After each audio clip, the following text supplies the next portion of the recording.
The church father Tertullian, who wrote in the early 3rd century, expressed the common belief in this division of Hades.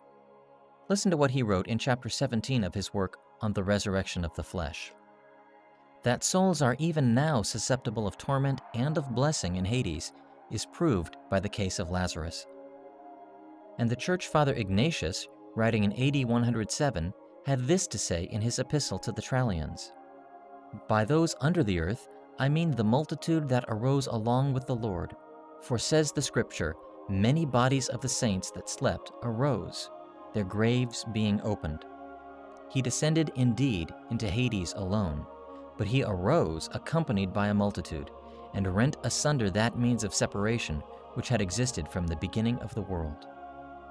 Time will only allow us to explore this process with two major types of literature, poetry and narratives.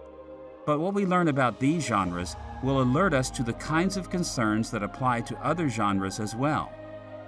Let's begin with the ways poetry communicates historical information. As we read in Hebrews chapter 5, verse 8, Jesus learned obedience from what he suffered. And as Peter wrote in 1 Peter chapter 2, verses 20 and 21, "If you suffer for doing good and you endure it, this is commendable before God. To this you were called, because Christ suffered for you, leaving you an example that you should follow in his steps."